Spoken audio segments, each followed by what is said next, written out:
Because right now, if you drive up to any random high school in this country, and you walk into it and you start asking random high school students the question, what is an entrepreneur? Half of them are going to stand here like this and tell you that it's a trick question and that the word doesn't actually exist in the English dictionary.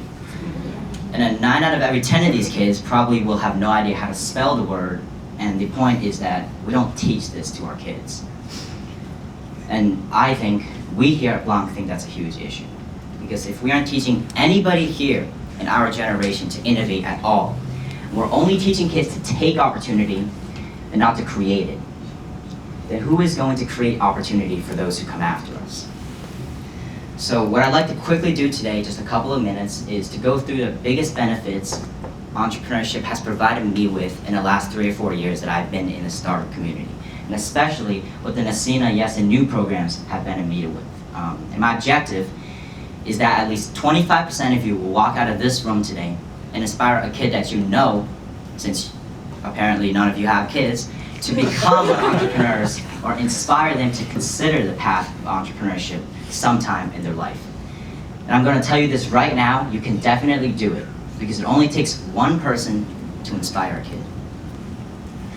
So by far one of the most invaluable things that entrepreneurship has taught me over the past 3 or 4 years is to drop the ego and face reality. And people can tell you these things, people can throw up a PowerPoint and show you this and teach you to do these things, but you won't actually know, you won't actually understand what I'm talking about here until you go out and experience it. So the first thing is to drop your ego and face reality.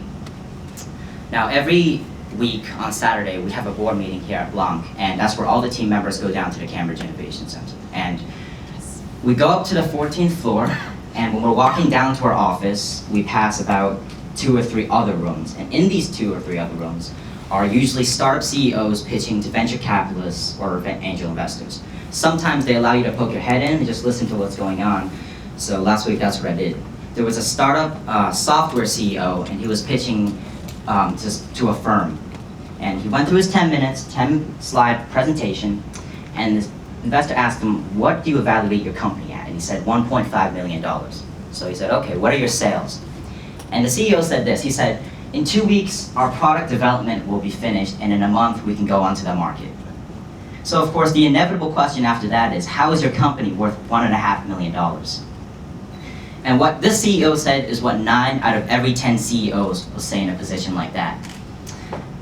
Our product is one of a kind, and we're unique, and no one else does something like this, and we have huge potential. There are 3 things wrong with this. The first, have you ever thought that you don't have any competition and no one else is doing something like this because no one else sees the demand in the market that you're after? 2, I dare you to find a single entrepreneur in the world who doesn't think their product has huge potential or is one of a kind. And finally, please, face reality. Every CEO in the world, including me, wants to think that their company is worth 100 times what it actually is. But if you sit there and only think about the potential... You have 20 seconds left. Alright, sorry. But the point is to drop the ego and face reality, and doing that will help you. And over the years, even though people have told me that hundreds and hundreds of times, I've only learned it until I've actually done it and started my own company and ventured into entrepreneurship. So NECINA, keep doing what you're doing. It's great. It inspires young kids. It really pushes human innovation forward. So thank you, and keep at it.